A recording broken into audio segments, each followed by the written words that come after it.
this is my review of JoJo's Bizarre Adventure.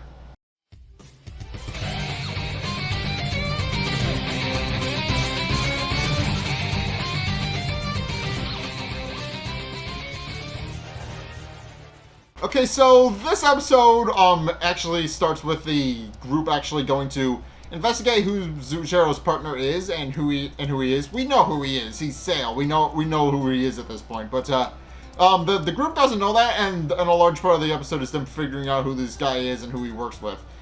So yeah, it starts off with the group actually torturing Zuchero, who is revealed to be alive. Apparently, Sticky Fingers didn't kill him. He just popped his head off and zipped his mouth shut. So they're able to just torture his body and beat the shit out of him. And he can't really do anything about that because he can't move or scream. So yeah, all he can really do is watch as Team Prochardi beats the shit out of him. So yeah, and also there's a scene here where Mista actually messes with him by pointing out that he has something on his cheek and questions whether or not it's seaweed or what is it? It's either seaweed or trash, and he points out that if it's the latter, that would make him really upset. And obviously, he's messing with him since he knows Zuchero won't be able to answer him because his mouth is zipped shut. But in any case, as the gang is doing all of that, Giorno actually discovers his wallet after kicking his body around and beating the shit out of him. After opening the wallet, does discover his name and address. And points out that he's likely a gangster from Rome. But he also but as they're getting close, as he's actually pointing that out, Bruno actually points out that they're actually getting close to their location. So they're actually going to an island off the coast of Italy. I forget the name, but I know it's like I know it's not the main one. I know it's not Sicily. It's like a little one that the Romans. Apparently, it's an old Roman colony. I don't know the story behind it, but the point is they're going there because that's where Popo's fortune is buried. But they point out that they actually do need information on his partner since they quickly realize that his partner could very well that he had to have gotten his information from somewhere. Sure enough, Mista wholeheartedly agrees, and then decides to actually torture Zuchero. So what he does is he pulls out a piece of fishing line and a pair of glasses, and asks Zuchero which one he would actually prefer. And since Zuchero obviously can't answer because again Sticky Fingers zipped his mouth shut, Mista eventually decides to just do both, and then proceeds to string up his head by his eyelid and then put the glasses on him, as Mista is doing that, Narancia actually does a name divination thing to figure out which circle of hell he's going to, and then proceeds to play music and start dancing. And then Mista and Patanachika Fugo, they both join in as well. And it's just this really random scene in the middle of nothing. And it's really funny because they're just dancing, they're just break dancing as they're torturing this dude. It's fun, and it's kind of funny and a little bit messed up, but I kind of love it because of how stupid it is. But in any case, if you've seen part 5, you know exactly what sequence I'm talking about. But it's really, really funny. But in any case, the reason they actually strung him up is that apparently the sunlight goes into the glasses, which are then refracted into Zuchero's eye, which is currently being held open by a fishing line. And his eye starts catching fire. And Mista warns them that if they don't get information regarding his partner and what his stand is, that he'll have to start worrying about his other eye. At which point Leon Abacchio actually points out that that's actually not necessary and that he's already gotten all the information they need from Moody Blues. So what he does, and then he also makes Giorno turn around because again, he still doesn't trust Giorno, even though Giorno really, literally just risked his life for him like 5 minutes ago. So he makes Giorno turn around while he shows everybody else what's going on, and also he proceeds to and tells them that he'll actually let Giorno listen in while the rest of them get to see it. So Giorno doesn't really argue. He just kind of turns around and does what he's told. At which point we find out that Mario Zucchero, that they're actually on Mario Zucchero's boat, and they sense, and now that his belt is actually returned to an actual physical boat shape, they're actually able to use it. They're actually able to read his movements and figure out what he was doing. And through Moody Blues, they find out that he's already called Sail, and Sail is already waiting for them on the islands where Popo's fortune is. And that they'll actually be meeting with him within a half an hour or so. And at which point the gang understandably begins to panic. And for good reason, since not only is it heavily implied that Zucchero's partner is already on the island, but there's the possibility that since they beat up Zucchero and tortured him, that there's always the possibility that they're not going to be able to get close to him, and he's actually just going to be waiting for them and will attack them the second he gets there if he doesn't see Zucchero. So, and Bruno points out that they don't really have that he doesn't really have much of a plan for it. Pointing out that the only thing they're really going to have to do is just get there and be on guard when they get there. But then Giorno actually offers up an alternative solution, which is that they actually swim to the island, which Naraja questions a little bit, understandably, because as he points out, they can't actually physically get off the boat before it gets there and then swim all the way there. But Giorno then proceeds to explain that he can actually use his stand to turn one of the buoys into a fish, so that and then have the fish carry him there, and also explains that since it's his stand, he'll obviously be going. And when everybody explains why and then he proceeds to reiterate that he has a dream, and that the reason he's going is so that they can actually get the money, so that they can actually make Rucciarti a capo, so that they can continue to fulfill his dream, so he can actually work his way up to the role of the boss and take him out, and then fix the gang from the inside. And while Abaccio does kind of laugh it all off, pointing out that obviously Giorno has some crazy genes, but he does point out that nobody's going to be that stupid to side with him and just go with him, since obviously it's very dangerous to go by yourself without any sort of backup. But Mista actually agrees wholeheartedly with Giorno and decides to go with him, pointing out that his stand, Sex Pistols, which we actually see in the scene, is actually perfect for the job, and that it would actually be more than helpful to Giorno's operation. So, they actually proceed to use the fish to go travel to the islands, and Giorno then proceeds to use binoculars to try and figure out a plan, pointing out that obviously if Sail is there, he'll obviously be waiting by the boat shack, so that he can actually find Zucchero when he gets there. And points out that they're likely going to have to divide and conquer to actually figure out where he is and actually devise a bit of a plan. And then he turns to Mista for his input, only to discover that Mista has suddenly decided to make lunch in the middle of Giorno's whole spiel. And Giorno is understandably a little annoyed at this, pointing out that they're actually there to work and that they can actually worry about lunch later. But Mista points out that he wanted to go eat at one of the restaurants, but obviously that would be very risky, since obviously the Sail would recognize his face.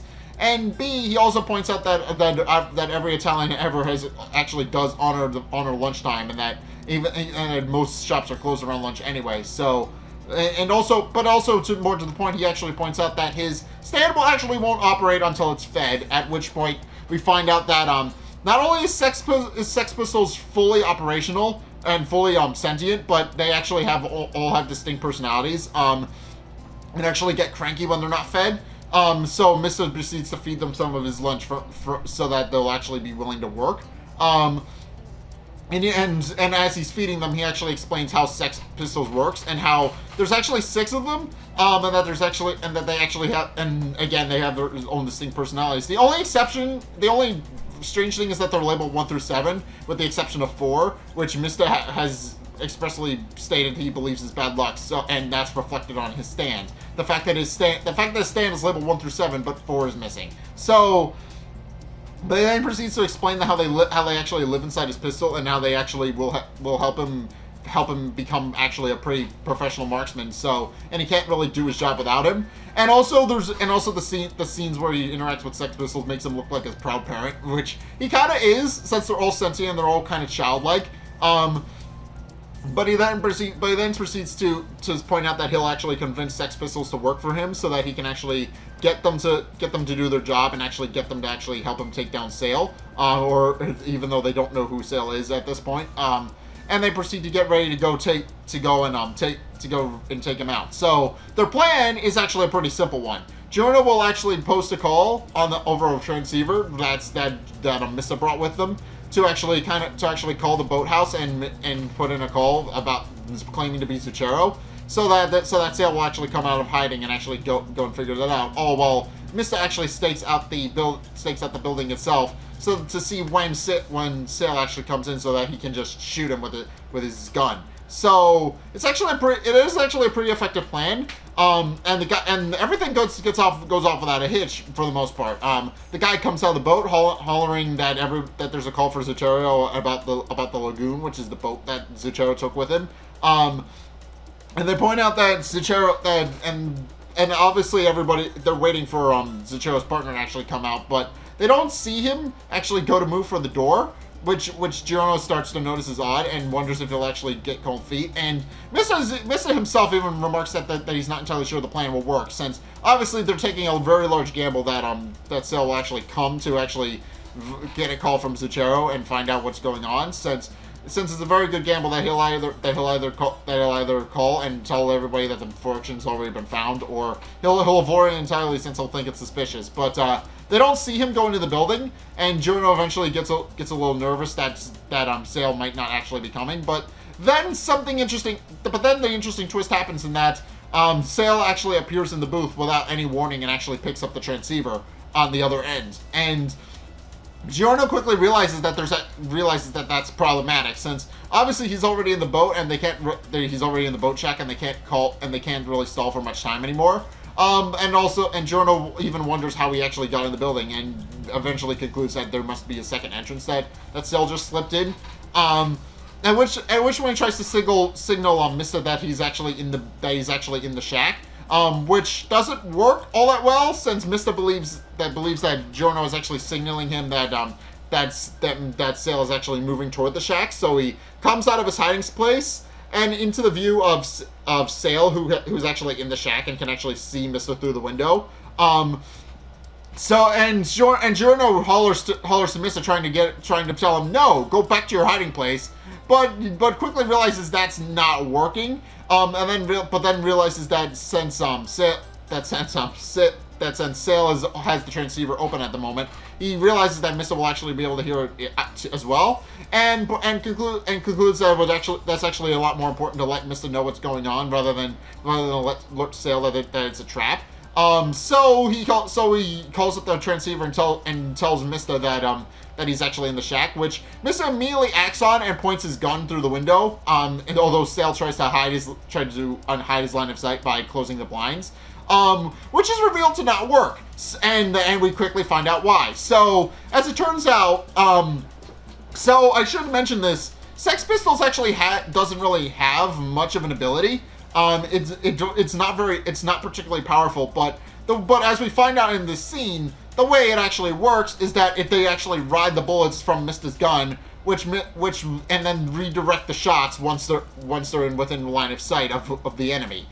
Case in point, Sale tries to make a run for it, and Sex Pistols redirects a bullet into his leg. So yeah, it's interesting that the way the stand works is that it's not so much bound to the gun, but rather it redirects the bullets from the gun into targets by kicking them. So yeah, they do. But in any case, Sex Pistols does succeed in actually wounding Sale's leg, and he's unable to escape. And Mista does go in to actually check to see the aftermath of that. Much to the boat shop owner's annoyance, pointing out that he heard a gunshot, and Mista points out that that's exactly what he heard, and that he'll take his complaints later. And the guy is a bit annoyed and a little scared of him, so he kind of just backs down, and kind of just lets the gangster go on his merry way. At which point, Mista actually has a reunion with the two units of Sex Pistols they just fired off. And Sex Pistols, the two units do express their joy in the fact that they actually managed to wound Sale's leg, and Mista does actually praise them and proceeds to continue chasing after Sale. And eventually, he eventually does conclude that there is indeed a back entrance into the boathouse, and that Sale is likely hiding inside of that. Is likely came in and out of that, pointing out that he is locally used to just coming in and out of the back door. But they then proceed to start looking around. He then proceeds to start looking around for possible hiding places, and eventually notices a truck with a blood trail next to it, and concludes that Sale is likely hiding in that. And points out that then proceeds to point out that that he feels like Sale might actually be a close range power type stand, since obviously and this is pretty, and Mista even concludes this, if it was a long range stand, he would have attacked Mista by now. But the fact that he hasn't does lend itself to the fact that it might indeed be a close range stand, and that he's actually trying to lure Mista into a trap so that he can actually fight him at close range, which isn't really ideal for a guy whose main stand ability is to fire and redirect shots.